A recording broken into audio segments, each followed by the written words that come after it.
मां भारती के बेटे बेटियां जो यहां पर जंतर मंतर पर पहुंचे हैं दिल्ली के चारों तरफ से, मैं देख रहा हूं यहां पर नरेला से लेकर के बदरपुर तक, मुंडका से लेकर के कोंडली तक सभी दिल्ली वासी मां भारती के बेटे बेटियां इकट्ठा हैं।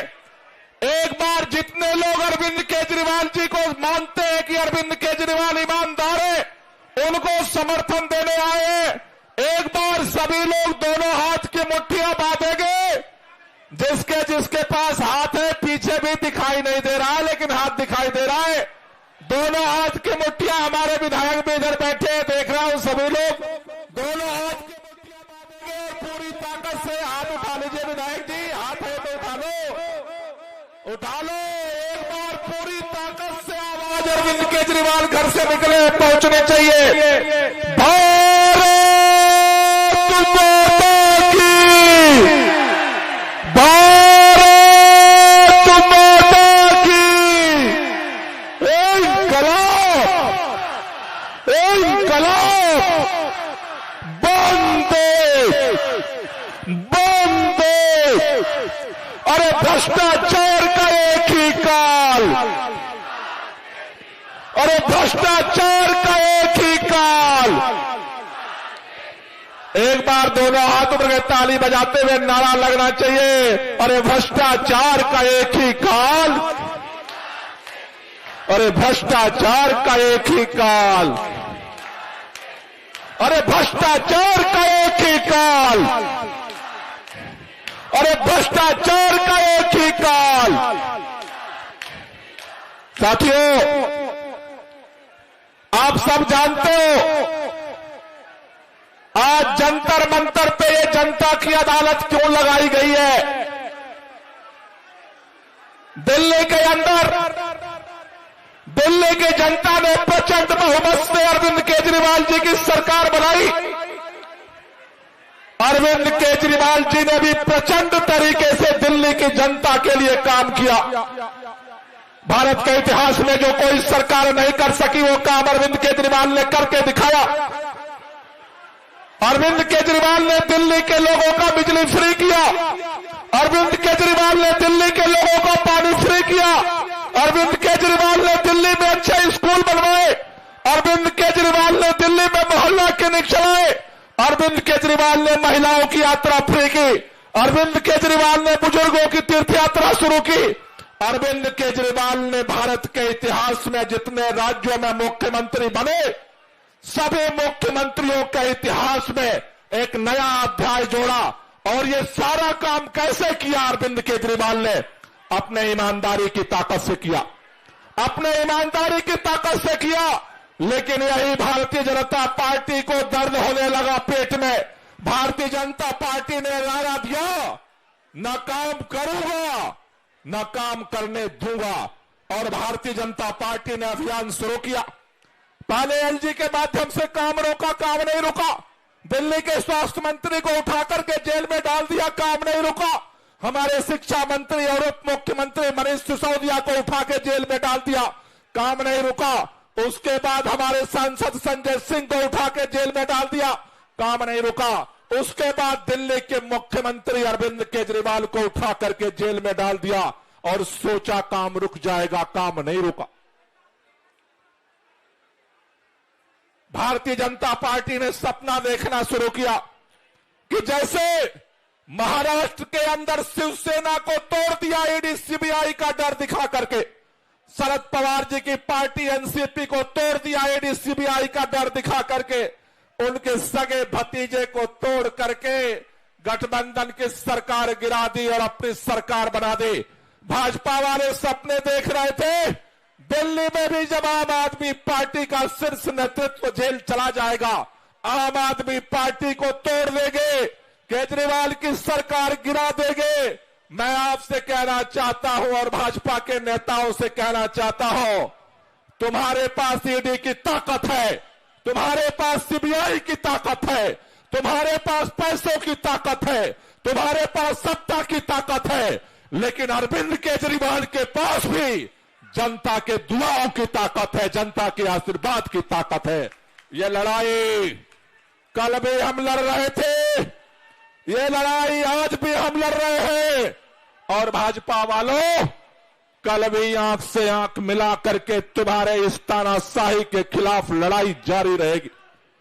अरविंद केजरीवाल न रुकने वाला है, न झुकने वाला है, न बिकने वाला है, न टूटने वाला है। अरविंद केजरीवाल अकेला देश नहीं, पूरे दुनिया में नेता है जो चौराहे पर खड़ा होकर के कहने की हिम्मत रखता है कि अगर मैं ईमानदार हूं तो मुझे वोट दे देना, और अगर बेईमान हूं तो मुझे वोट मत देना। अकेला नेता है। इसलिए आपसे कहने आया, आज की जनता की अदालत में कल दिल्ली के अंदर नई सरकार ने शपथ लिया है। सरकार का काम है अरविंद केजरीवाल के काम को जारी रखना, लेकिन यहां जितने इकट्ठा हैं उन सबके जिम्मेदारी है अरविंद केजरीवाल को प्रचंड बहुमत से अगला दिल्ली का मुख्यमंत्री बनाने के लिए काम करना, ये हम सबकी जिम्मेदारी है। ये लड़ाई हम लड़ेंगे और ये लड़ाई हम जीतेंगे। आप में से जिन जिन लोगों को भरोसा है लड़ाई जीतेंगे, अरविंद केजरीवाल पुनः प्रचंड बहुमत से दिल्ली का मुख्यमंत्री बनाएंगे। आप एक बार हाथ ऊपर कर दो और एक बार नारा लगाएंगे, अरविंद जी पहुंचने वाले हैं, बजाते रहो, बजाते रहो, नारा भी लगाते रहो, हाथ ताली बजाते, लड़ेंगे, लड़ेंगे, लड़ेंगे, लड़ेंगे, लड़ेंगे, लड़ेंगे, लड़ेंगे।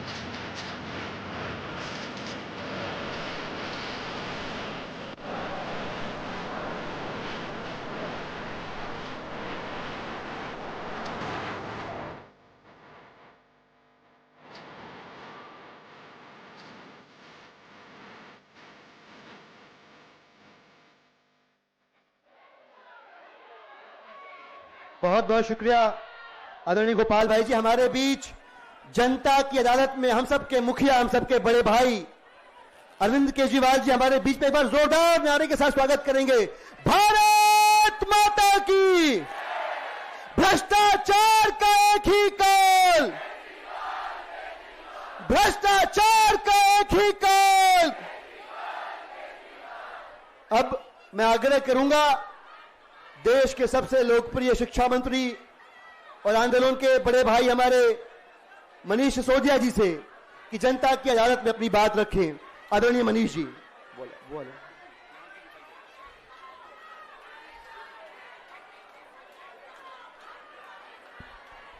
भारत माता की, आम आदमी पार्टी, आम आदमी पार्टी, भ्रष्टाचार का एक ही काल, भ्रष्टाचार का एक ही काल। साथियों, मैं जानता हूं आप सबके बीच, मैं जानता हूं आप सब लोग आज बहुत खुश हैं। खुश इसलिए क्योंकि आम आदमी पार्टी वालों को जंतर मंतर पर आके बहुत खुशी मिलती है। हमेशा जब जब थोड़ी बहुत बैटरी में चार्ज कम होता है हम जंतर मंतर पे आ जाते हैं और चार्ज होके जाते हैं। तो आज हम चार्ज होने आए हैं जंतर मंतर पर, अपनी स्थिति को और चार्जिंग के साथ मजबूत करने आए हैं। बहुत खुश हैं। मैं देख रहा था लोगों का अभी, सर आपके आने से पहले सब लोग बहुत खुश हैं, यहां जोश में हैं, उमंग में हैं, उत्साह में भरे हुए हैं सब लोग, क्योंकि उनके बीच उनके नेता अरविंद केजरीवाल जी आ गए हैं। लोग बहुत खुश हैं कि अरविंद केजरीवाल जी उनके बीच में हैं। थोड़ी बहुत मायूसी है इस बात की कि अरविंद केजरीवाल जी जेल से बाहर आ गए हैं, लेकिन सीएम नहीं है, मुख्यमंत्री नहीं है, इसका थोड़ा सा दुख है। लेकिन फिर भी लोग इस बात से बहुत खुश हैं कि चलो मुख्यमंत्री की बात तो 3-4 महीने की बात है, 3-4 महीने बाद फिर से अरविंद केजरीवाल जी मुख्यमंत्री होंगे। लेकिन खुशी इस बात की है कि तानाशाह की जेलों को तोड़ के, उनके तालों को तोड़ के भ्रष्टाचार के काल केजरीवाल हमारे बीच में आ गए हैं, हम सबके बीच में आ गए हैं फिर से। सब लोग इस बात से बहुत खुश हैं। मैं 17 महीने जेल में था। जब मैं बाहर आया तो अच्छा लगा, मुझे खुशी हुई, लेकिन सबसे ज्यादा खुशी हुई इस बात की तब जब केजरीवाल जी बाहर आए, क्योंकि सुप्रीम कोर्ट तक ने कह दिया झूठा केस है। सुप्रीम कोर्ट तक ने कह दिया कि ये केस में जब ट्रायल शुरू होगा तो 2 सवाल नहीं झेल पाएगा, ये केस 2 सवाल में फ्लैट हो जाएगा। ये मैं नहीं कह रहा, आज देश के सुप्रीम कोर्ट ने कहा है केजरीवाल जी के ऊपर, मेरे ऊपर, संजय भाई के ऊपर जो आरोप लगाए गए थे, उन आरोपों के बारे में जमानत देते हुए सुप्रीम कोर्ट ने कहा है कि यह केस आपका 2 सवाल नहीं झेल पाएगा। इतनी झूठ की कहानी आप लोगों ने लिखी हुई है। क्या किया इन लोगों ने? इन्होंने मेरा सब कुछ छान मारा, सर का सब कुछ छान मारा, घर द्वार सब खगोल डाला, कुछ नहीं मिला। जब कुछ नहीं मिला तो इन्होंने क्या चाल रची कि कुछ लोगों को, 2-4 लोगों को अंदर पकड़ पकड़ के जेल में डाला। उनको बोला कि देखो बाहर आना चाहते हो तो अरविंद जी के खिलाफ बयान दे दो, नहीं तो जेल में सड़ा सड़ा के मार डालेंगे। उनमें से किसी एक आध आदमी ने कोई झूठा बयान दे दिया। उस झूठे बयान के आधार पर मुझको, संजय सिंह को और अरविंद केजरीवाल जी को जेल में डाल दिया। लेकिन सुप्रीम कोर्ट ने कह दिया कि इन बयानों से कुछ नहीं होता है, ये तो जब ट्रायल चलेगा तो 2 मिनट में खत्म हो जाएंगे, 2 सवाल नहीं झेल पाएगा तुम्हारा। इसका ये क्यों? नीरज, इसका साउंड बढ़ाओ थोड़ा सा। कारण भ्रष्टाचार नहीं था कि मुझे जेल में डाला, केजरीवाल जी को जेल में डाला, संजय भाई को जेल में डाला। कारण था परेशान करना, कारण था दिल्ली के काम रोकना। 17 महीने अंदर जेल में रखा। कारण और मकसद इनका एक ही था कि इनको तोड़ो, इनको अंदर से तोड़ो, इनको बाहर से तोड़ो, इनकी हिम्मत को तोड़ो, इनकी टीम को तोड़ो। लेकिन आज मैं खुशी के साथ कह रहा हूं, और आप लोग भी इसी बात से उमंग में, उत्साह में, कि ना तो अंदर से हिम्मत टूटी और ना पार्टी टूटी। इसी बात को लेकर सब उत्साह में सब लोग। कितने मैसेज आते थे इनके, सही कह रहा हूं।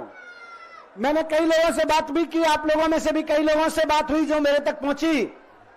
कई लोगों ने आके कहा मनीष जी किस चक्कर में पड़े हो, आ जाओ, जेल में सड़ा सड़ा के मार डालेंगे ये लोग, जानते नहीं हो आप इनको, आ जाओ, छोड़ दो, इधर आ जाओ, क्या होगा, जेल में कब तक पड़े रहोगे, अपनी सोचो। मुझे आगे ज्ञान भिजवाते थे। राजनीति में तो देखो सब ऐसे ही होता है, कोई किसी की नहीं सोचता। आपको आना चाहिए, आपको जेल से बाहर आना है तो आपको सुननी चाहिए इनकी बात। मुझे बता दे रहे आपकी वाइफ बीमार है, आपका बेटा पढ़ रहा है अभी कॉलेज में, सोचो अपने परिवार की सोचो, परेशान हो जाओगे। मेरे घर में, जो घर मैंने 2002 में जब मैं पत्रकार था 5 लाख रुपए में घर खरीदा था, उस घर को भी इन्होंने छीन लिया, अपने कब्जे में कर लिया। मेरे बैंक अकाउंट में सैलरी के 10 लाख रुपए पड़े थे, वो 10 लाख रुपए भी इन्होंने अपने कब्जे में कर लिए। पहले डराते थे, समझाते थे, बहलाते फुसलाते थे, मेरा घर छीन लिया जो मैंने 5 लाख रुपए में 2002 में खरीदा था, बोले इसको भी जब्त कर लेते हैं। मेरे अकाउंट में 10 लाख रुपए पड़े थे, वो भी जब्त कर लिए। मेरा बेटा कॉलेज में पढ़ता है, मुझे उसकी फीस भरने के लिए लोगों के सामने हाथ फैलाने पड़े कि मुझे अपने बेटे की फीस देनी है, मेरा बैंक अकाउंट ईडी ने फ्रीज कर दिया है। इस तरह से टॉर्चर करते थे, इस तरह से मेंटली हैरेस करते थे। क्यों? इनकी कोशिश थी कि यह आदमी टूट जाए। लेकिन हम भी अरविंद केजरीवाल जी के साथ में, अरविंद केजरीवाल जी की टीम के ग्रुप में खड़े हुए हैं। टूटे नहीं, घबराए नहीं, अंदर से टूटने का तो सवाल ही नहीं उठता। जब अंदर से नहीं टूटा तो इन्होंने बाहर से तोड़ने की कोशिश की, चारों तरफ से। कभी कहते थे सर आपको पता नहीं है मनीष जी, आपको तो अरविंद केजरीवाल जी ने फंसा दिया है। मुझे आके कहते थे, मैसेज देते थे। मैंने कहा भाई मेरे को तो अरविंद केजरीवाल जी ने 26 साल पहले फंसा दिया था इस काम में, उसी में लगा हुआ हूं मैं तो। कभी आके आपने भी देखा होगा, मीडिया के लोगों ने बताया था, बेशर्मी देखिए इनकी कि सीबीआई में अरेस्ट करने के बाद अरविंद केजरीवाल जी के मुंह में एक बयान डाला, जबरदस्ती वहां कोर्ट में बोला कि अरविंद केजरीवाल जी ने कहा है कि केजरीवाल जी ने तो मनीष सिसोदिया का नाम ले दिया, सारा इल्जाम मनीष सिसोदिया पे डाल दिया। और जिस दिन कोर्ट में यह कहा कि केजरीवाल जी ने तो मनीष सिसोदिया का नाम ले दिया, उसी समय मुझको आके कहा कि देखो अब तो केजरीवाल जी ने आपका नाम ले दिया, बेहतर होगा आप केजरीवाल जी का नाम ले दो, आप केजरीवाल जी का नाम ले दो तो आप बच जाओगे। मैं ऐसे सारे आरोपों पे, ऐसे सारी इनकी कोशिशों पे मैं मुस्कुराता था, हंसता था और मुस्कुराते हुए हंसते हुए इनसे कहता था जब कुछ गलत हुआ ही नहीं तो मैं किस चीज में नाम ले दूं, जब कुछ गलत किया ही नहीं तो केजरीवाल जी ने भी क्या नाम लिया होगा मेरा, और जब उन्होंने कुछ गलत नहीं किया तो मैं किस चीज में नाम ले दूं केजरीवाल जी का।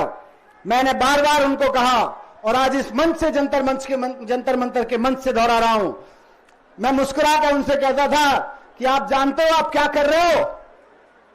जो लोग मैसेज लेके आते थे मेरे पास इनका, मैं उनको कहता था आप जानते हो आप क्या कर रहे हो, आप लक्ष्मण को राम से अलग करने की कोशिश कर रहे हो।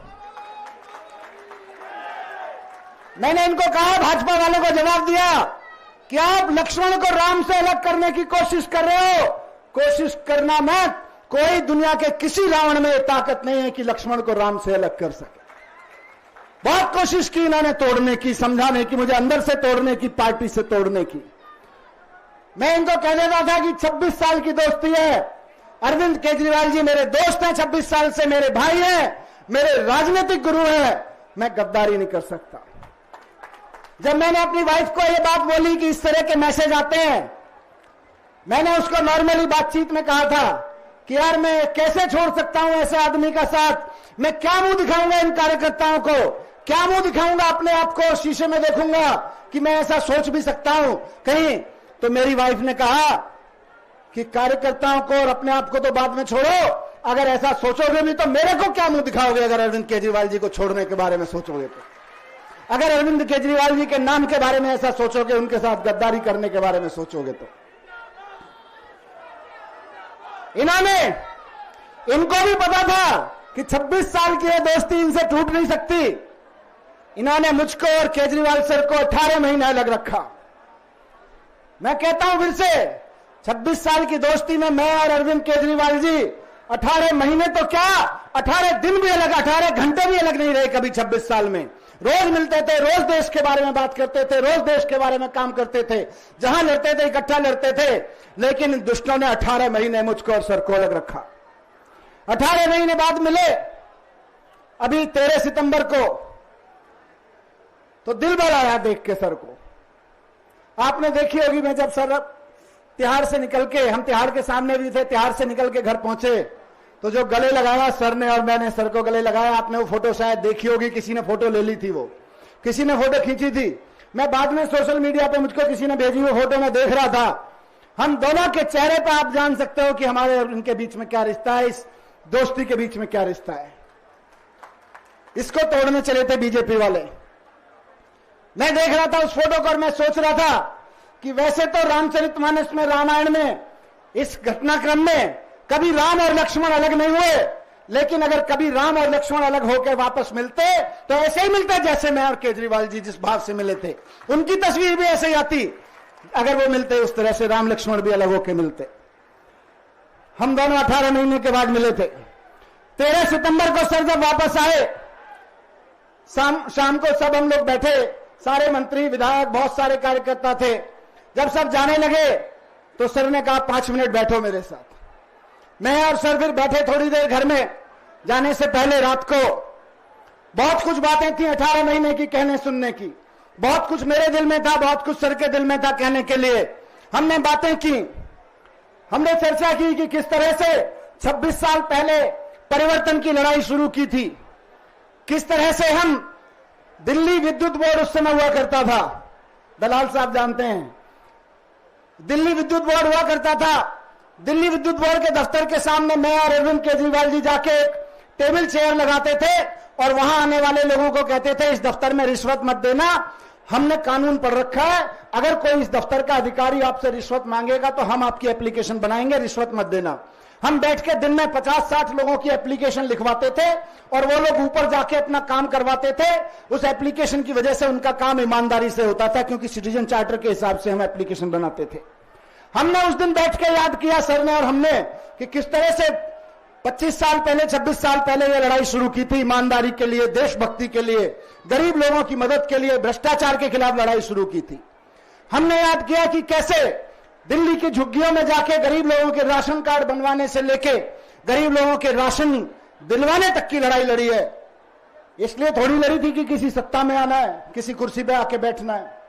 हमने याद किया कि किस तरह से राइट टू इंफॉर्मेशन कानून बनवाया, और जब देश में राइट टू इंफॉर्मेशन कानून बना तो पूरे देश में घूम घूम के लोगों को राइट टू इंफॉर्मेशन के बारे में बताया, लोगों की राइट टू इंफॉर्मेशन की एप्लीकेशन फाइल करने में मदद की, लाखों लोगों की राइट टू इंफॉर्मेशन की एप्लीकेशन फाइल करने में मदद करी, जिससे उनके काम ईमानदारी से हुए, जिससे वो भ्रष्टाचार से आम आदमी लड़ सका। ये सब लड़ाई लड़ी। हमने तो कभी सोचा नहीं था कि इन राजनीतिक कुर्सियों पर आके बैठेंगे, राजनीतिक पार्टी बनाएंगे, कभी सोचा नहीं था। कभी सोचा नहीं था कि सत्ता में आके बैठेंगे, इतने बड़े बड़े पदों पे जाके बैठेंगे, हमने नहीं सोचा था। लेकिन शायद भगवान ने हमारे लिए कुछ सोच रखा था। हमने नहीं सोचा था कि कभी राजनीति में आएंगे। हम तो ईमानदारी और देशभक्ति का जज्बा लेके घर से निकले थे और थोड़ा काम कर रहे थे लोगों के लिए, लेकिन शायद भगवान ने कुछ सोच रखा था। भगवान के सोचे हुए के मुताबिक, भगवान के दिए हुए के मुताबिक मुख्यमंत्री बने, मैं मंत्री बना, दिल्ली में काम किया, लोगों के स्कूल बनवाए, अस्पताल बनवाए, यूनिवर्सिटीज बनवाई बच्चों के लिए, स्टूडेंट्स के लिए, ईमानदारी से काम किया। दिल्ली का बजट 30,000 करोड़ से बढ़ के 75,000 करोड़ रुपए पहुंचा दिया ईमानदारी से काम करते हुए। और जब दिल्ली का बजट बढ़ा तो उस बजट से जो पैसा मिला, सर ने कहा कि दिल्ली के लोग टैक्स दे रहे हैं, ईमानदारी से टैक्स इकट्ठा हो रहा है, अब इसको वापस जनता को देंगे।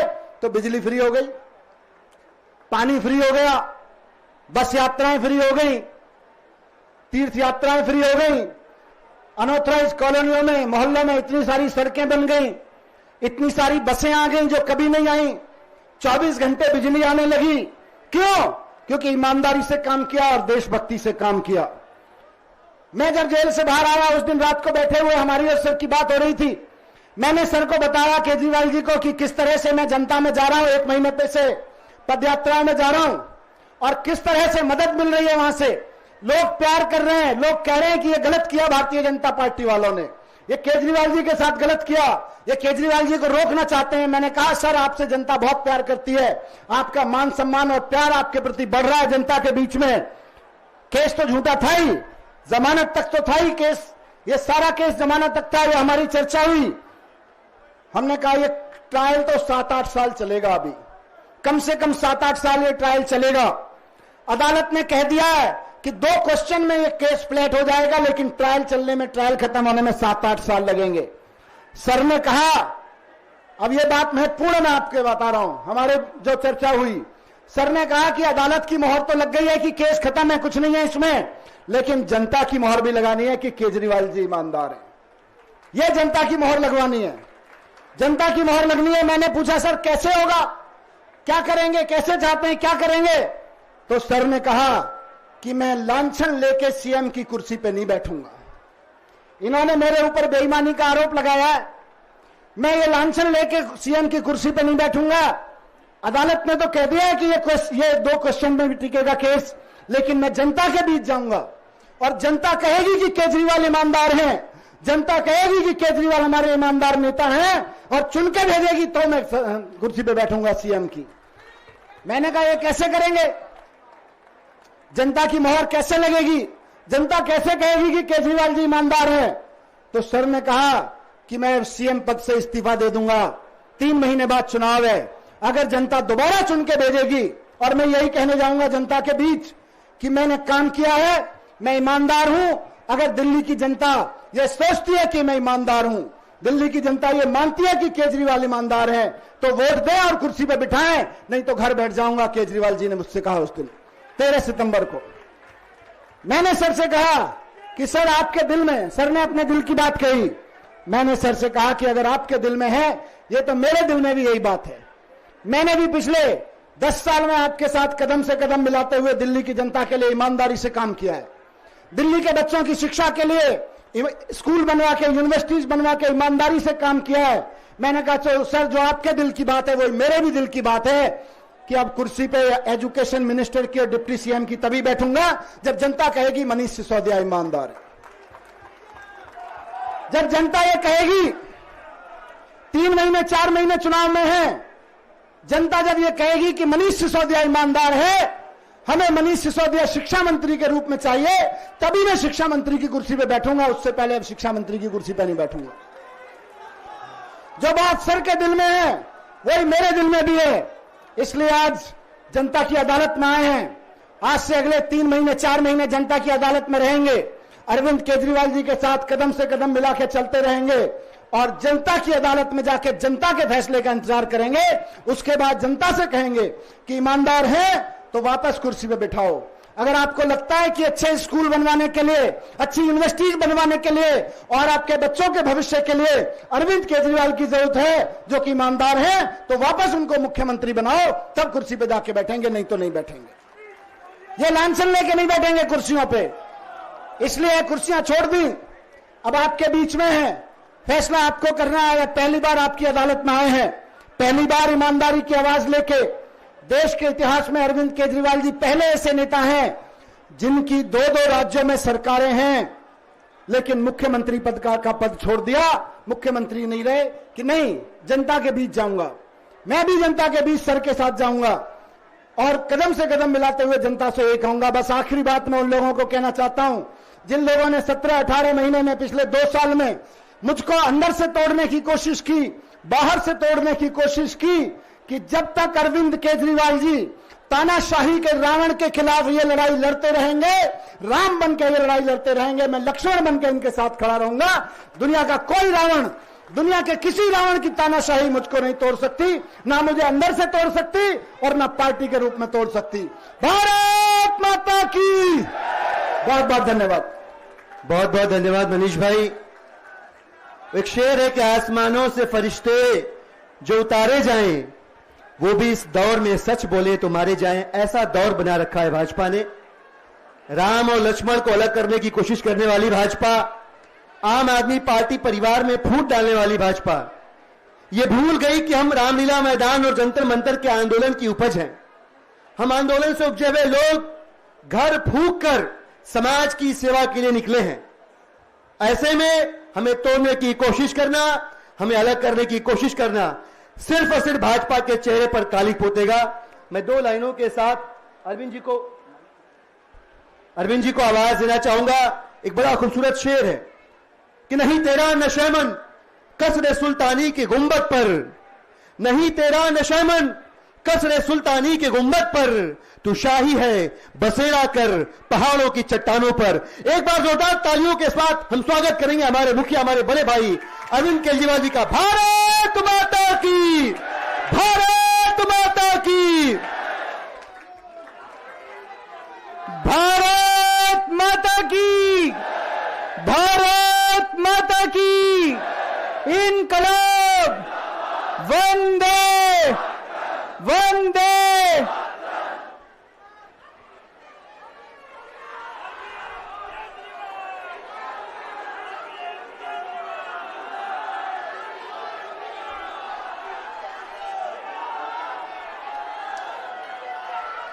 कैसे आप लोग?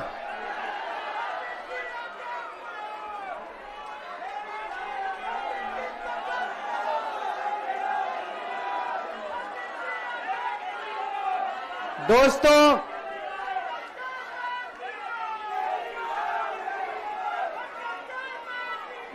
आज आप लोगों के बीच में आके बहुत अच्छा लग रहा है और आज यहां जंतर मंतर पे पुराने दिन याद आ गए। मेरे को आज भी याद है, तारीख भी याद है, 4 अप्रैल 2011 का दिन था जब आजाद भारत का भ्रष्टाचार विरोधी सबसे बड़ा आंदोलन, अन्ना आंदोलन, यहां जंतर मंतर से शुरू हुआ था। भ्रष्टाचार के खिलाफ आजाद भारत का सबसे बड़ा आंदोलन 4 अप्रैल 2011 को जंतर मंतर से शुरू हुआ था। 1.5-2 साल, कभी जंतर मंतर, कभी मुंबई, कभी रामलीला मैदान। लेकिन उस वक्त की सरकार भी बहुत अहंकारी थी, उन्होंने हमारी बात नहीं मानी, चैलेंज करते थे चुनाव लड़के दिखाओ, जीत के दिखाओ, चुनाव लड़के दिखाओ, जीत के दिखाओ, कहते थे ना। हम तो छोटे से लोग थे, हमें तो चुनाव लड़ना नहीं आता था, और चुनाव लड़ने के लिए पैसा चाहिए, गुंडे चाहिए, आदमी चाहिए।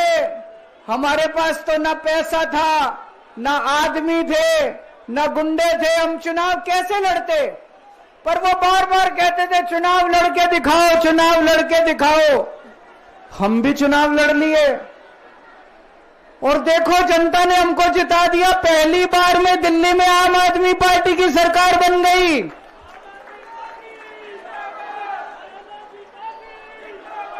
देश के अंदर हमने 2013 में चुनाव हुए थे, देश के अंदर साबित कर दिया ईमानदारी से चुनाव लड़े भी जा सकते हैं और ईमानदारी से चुनाव जीते भी जा सकते हैं। जब हम चुनाव लड़े थे उन दिनों में, तो ये कहते थे सारे पार्टी वाले, अरे इनकी तो जमानत जब्त होएगी, केजरीवाल की जमानत बच जाए चाहे। पहली बार में सरकार बन गई थी दिल्ली के अंदर हमारी 49 दिन की सरकार। ईमानदारी से चुनाव लड़े थे हम, हमारे पास कोई पैसा नहीं था, कोई आदमी नहीं था, ईमानदारी से चुनाव लड़े थे। देश में साबित कर दिया कि ईमानदारी से चुनाव लड़े जा सकते हैं।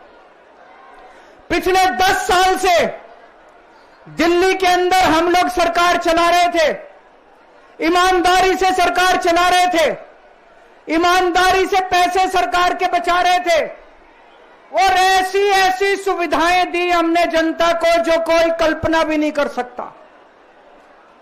बिजली 24 घंटे कर दी, बिजली फ्री कर दी, बिजली पानी फ्री कर दिया, महिलाओं के लिए बसों का किराया मुफ्त कर दिया, बुजुर्गों के लिए तीर्थ यात्रा कर दी, शानदार अस्पताल मोहल्ला क्लिनिक बना दिए, लोगों का इलाज मुफ्त कर दिया, शानदार स्कूल बना दिए, लोगों की शिक्षा शानदार कर दी, बच्चों को भविष्य दे दिया।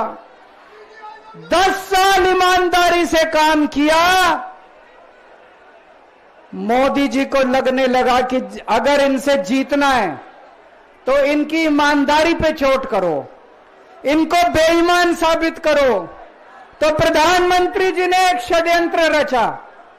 उन्होंने षड्यंत्र रचा, केजरीवाल को बेईमान साबित करो, मनीष सिसोदिया को बेईमान साबित करो, आम आदमी पार्टी को बेईमान साबित करो। और षड्यंत्र रच के इन्होंने हमारे सारे बड़े बड़े नेताओं को एक एक करके जेल में डाल दिया। दोस्तों, अब हम जेल से बाहर आ गए, और जेल से बाहर आने के बाद मैंने इस्तीफा दे दिया। आपके मन में यह चल रहा होगा कि केजरीवाल ने इस्तीफा क्यों दिया। मैंने इस्तीफा इसलिए दिया क्योंकि मैं ये सब करने के लिए, गंद करने के लिए नहीं आया था, मैं भ्रष्टाचार करने के लिए नहीं आया था, मैं सत्ता का लालच, सत्ता की भूख नहीं है मेरे को सीएम की कुर्सी की भूख नहीं है। मैं पैसे कमाने नहीं आया। पैसे कमाने होते इनकम टैक्स कमिश्नर की नौकरी करता था, उस नौकरी में जितने करोड़ों रुपए चाहता मैं कमा सकता था। पैसे नहीं कमाने, देश के लिए आए थे, भारत माता के लिए आए थे, देश की राजनीति बदलने के लिए आए थे। दोस्तों,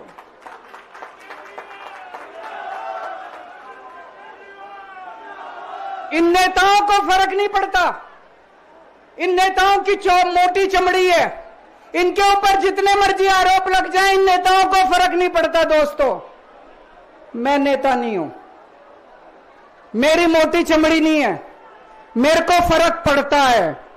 मेरे पे जब ये कीचड़ फेंकते हैं बीजेपी वाले, मेरे को जब ये चोर कहते हैं, मेरे को जब ये भ्रष्टाचारी कहते हैं, मेरे को जब ये गाली देते हैं, मेरे को फर्क पड़ता है। आज मैं बहुत दुखी हूं, आज मेरी आत्मा पीड़ित है, मैं अंदर से बहुत दुखी हूं, और इसीलिए मैंने इस्तीफा दिया। मैंने अपनी जिंदगी में केवल इज्जत कमाई है, मैंने अपनी जिंदगी में केवल ईमानदारी कमाई है। मेरे बैंक में कोई पैसा नहीं है, मेरी पार्टी के बैंक में कोई पैसा नहीं है, मैंने केवल इज्जत कमाई है। आज 10 साल के बाद जब मैंने इस्तीफा दिया है, थोड़े दिन में मैं सीएम का बंगला छोड़ दूंगा। आज दिल्ली के अंदर मेरे पास घर भी नहीं है रहने के लिए। मेरे को कई लोग कहते हैं कैसा आदमी है यार तू, 10 साल राजनीति करी, 10 साल सीएम रह गया, 10 साल में तो 10 कोठियां बन जाती, 10 घर बन जाते, 10 प्लॉट बन जाते। मैंने कुछ नहीं कमाया 10 साल के अंदर, केवल आपका आशीर्वाद कमाया, आपका प्यार कमाया है 10 साल के अंदर। और उसी प्यार का नतीजा है आज जब मैं घर छोड़ूंगा, मेरे पास इतने लोगों के फोन आ रहे हैं, इतने लोगों के मैसेज आ रहे हैं, जी मेरा घर ले लो, मेरा घर ले लो, मैं किराया नहीं लूंगा, मेरा घर ले लो। मैं आप सब लोगों का शुक्रिया अदा करता हूं। अभी श्राद्ध चल रहे हैं, श्राद्ध खत्म होने के बाद जैसे ही नवरात्रे शुरू होंगे, मैं सीएम आवास छोड़ दूंगा और आप में से ही किसी के घर आके मैं आपके साथ रहना चालू कर दूंगा।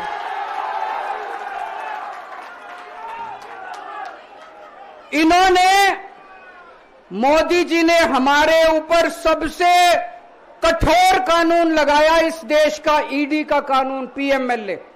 उसमें बेल भी नहीं मिलती, उसमें बेल भी नहीं मिलती, लेकिन केस फर्जी था। मैं शुक्रिया अदा करता हूं सुप्रीम कोर्ट का, उन्होंने हम सबको बेल दे दी, क्योंकि उनको भी पता था कि केस खत्म है, केस बेकार है। उन्होंने हम सबको बेल दे दी। लेकिन जैसे मैंने कहा, मैंने केवल ईमान, जब मैं जेल से आया मैंने मन में सोचा था जब तक कोर्ट मेरे को बाइज्जत बरी नहीं कर देता मैं दोबारा कुर्सी पे नहीं बैठूंगा। लेकिन मेरे को वकीलों ने कहा यह केस अभी 8 साल चल सकता है, 10 साल चलेगा, 15 साल चलेगा, यह केस का कोई भरोसा नहीं है, यह केस अभी बहुत लंबा चलेगा। तो मैंने तय किया मैं अपनी जनता की अदालत में जाऊंगा, जनता से पूछूंगा कि जनता मेरे को बताए कि मैं बेईमान हूं कि मैं ईमानदार हूं। मैं दाग के साथ नहीं जी सकता, दाग के साथ काम करना तो दूर की बात है, मैं इस दाग के साथ मैं जी भी नहीं सकता, मैं जिंदा भी नहीं रह सकता। मैं आपसे पूछना चाहता हूं, अगर मैं बेईमान होता, क्या मैं दिल्ली में बिजली फ्री कर सकता था? दिल्ली में बिजली फ्री करने के 3000 करोड़ रुपए लगते हैं। अगर मैं बेईमान होता, ये 3000 करोड़ रुपए खा जाता, बिजली फ्री करने की क्या जरूरत थी? अगर मैं बेईमान होता, क्या मैं महिलाओं का किराया फ्री करता? क्या जरूरत थी फ्री करने की? पैसे खा जाता सारे। अगर मैं बेईमान होता, क्या आपके बच्चों के लिए स्कूल बनवाता? सारे पैसे खा जाता। अगर मैं बेईमान होता, आपका इलाज मुफ्त करता, पैसे खा जाता सारे। इन लोगों की 22 राज्यों में सरकार है, 22 राज्यों में कहीं बिजली फ्री नहीं है। तो चोर कौन है? इनकी 22 राज्यों में सरकार है, कहीं महिलाओं का किराया फ्री नहीं है, तो चोर कौन है? आज आपके बीच में आया हूं, आपसे पूछने के लिए आया हूं, केजरीवाल चोर है या केजरीवाल को जेल भेजने वाले चोर हैं? जिन जिन लोगों को लगता है केजरीवाल ईमानदार है, हाथ खड़े करके बता दो जरा से। ये कैमरे वाले जरा से दिखा दो कि दिल्ली की जनता क्या सोचती है। जिन जिन लोगों को लगता है कि मोदी जी ने केजरीवाल के खिलाफ गंदा राजनीतिक षड्यंत्र रचा था, जिन जिन लोगों को लगता है कि मोदी जी ने केजरीवाल के खिलाफ बहुत बुरा षड्यंत्र रचा था, हाथ खड़े कर दो सब लोग।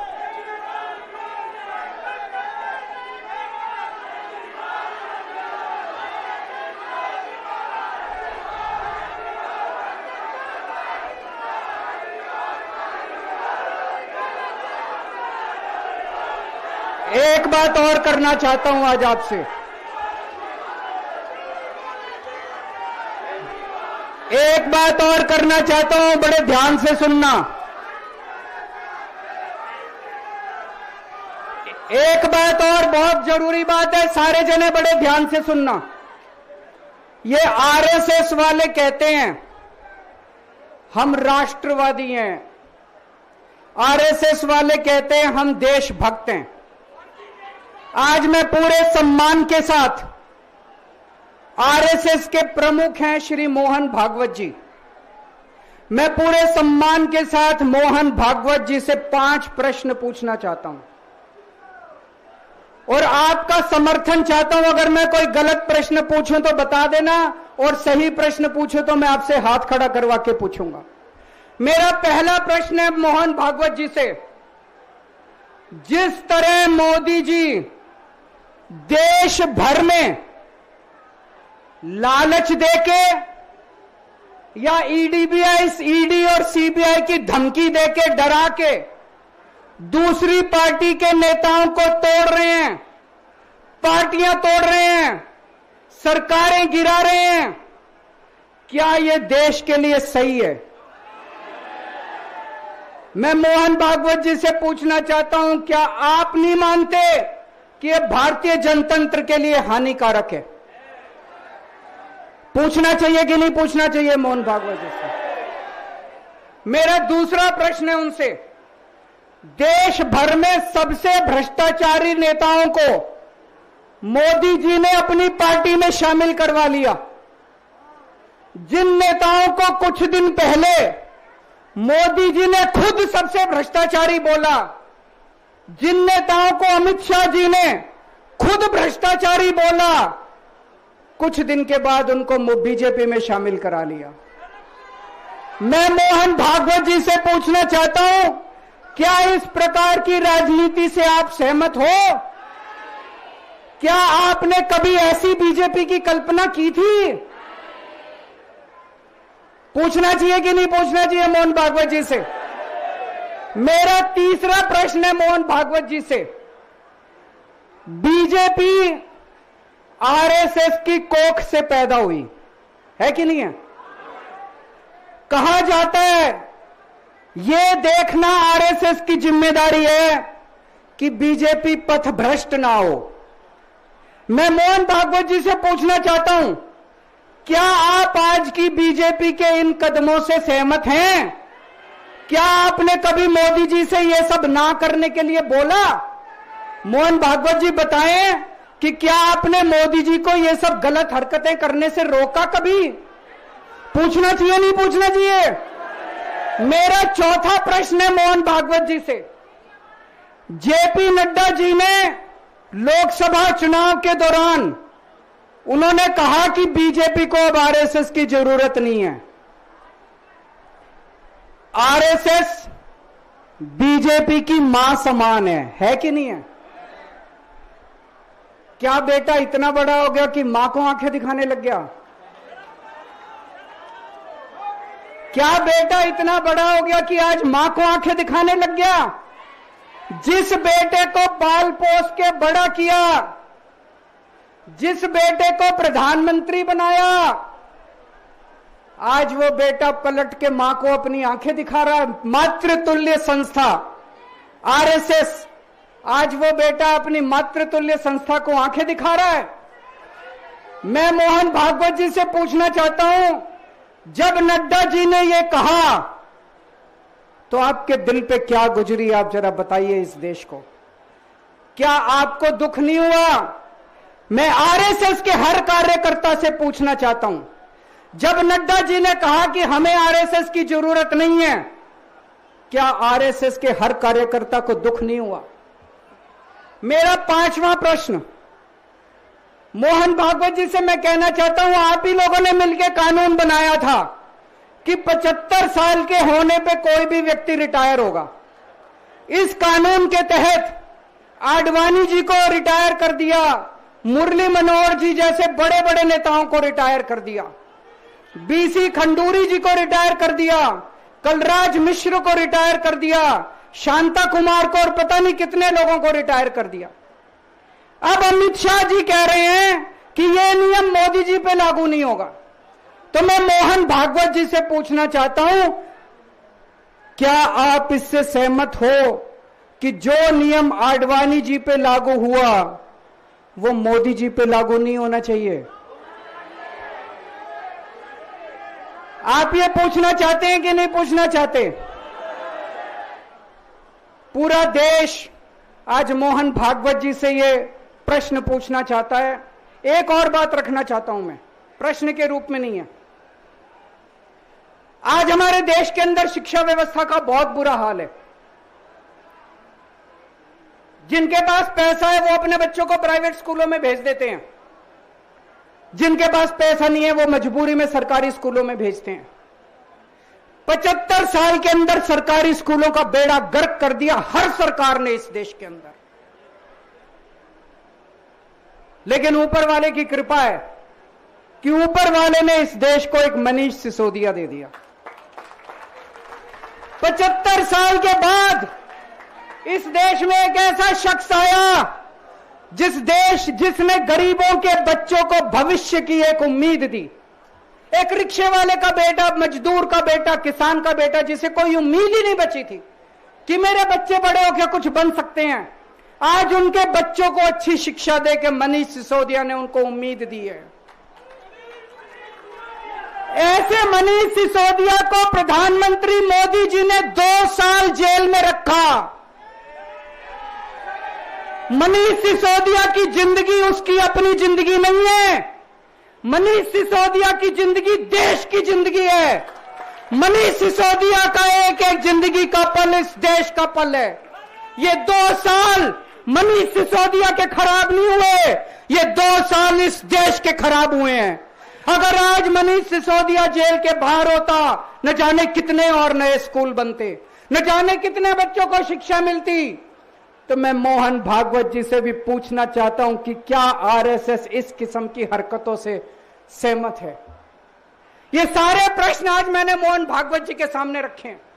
मैं उम्मीद करता हूं कि वो इन प्रश्नों के जवाब देंगे। और ये प्रश्न केवल मोहन भागवत जी के लिए नहीं है। इस देश से प्यार करने वाले हर शख्स, इस देश के हर देशभक्त को, भारत माता की पूजा करने वाले भारत माता के हर सपूत को मैं ये प्रश्न पूछना चाहता हूं। इस पे चिंतन जरूर करना। आरएसएस के हर व्यक्ति से मैं कहना चाहता हूं, आपको हो सकता है केजरीवाल पसंद ना हो, आपको हो सकता है आम आदमी पार्टी पसंद ना हो, लेकिन देश की खातिर इन मेरे उठाए गए मुद्दों पे चिंतन जरूर करना दोस्तों। ये आने वाला चुनाव मामूली चुनाव नहीं है। यह दिल्ली का आने वाला चुनाव केजरीवाल की अग्नि परीक्षा है। अगर आपको लगता है केजरीवाल ईमानदार है तो केजरीवाल को वोट देना। अगर आपको लगता है केजरीवाल बेईमान है, मुझे कतई वोट मत देना। ये जो झाड़ू है ना, ये जो झाड़ू है, ये झाड़ू अब चुनाव चिन्ह नहीं है। ये झाड़ू चुनाव चिन्ह नहीं है आम आदमी पार्टी का। ये झाड़ू आस्था का प्रतीक है। जब एक आदमी वोट डालने जाता है और झाड़ू का बटन दबाता है तो अपनी आंख बंद करके पहले भगवान का नाम लेता है। झाड़ू का बटन दबाता है तो वह मन में सोचता है कि मैं ईमानदारी का बटन दबा रहा हूं। झाड़ू का बटन दबाता है तो वो ये सोचता है कि मैं एक ईमानदार सरकार बनाने का बटन दबा रहा हूं। इस झाड़ू का बटन तभी दबाना अगर आपको लगे केजरीवाल ईमानदार है, नहीं तो इस झाड़ू का बटन मत दबाना दोस्तों। भारत माता की। राष्ट्रगान के लिए सभी साथी मंच के सामने और मंच के ऊपर अपनी अपनी जगह पे खड़े हो जाए।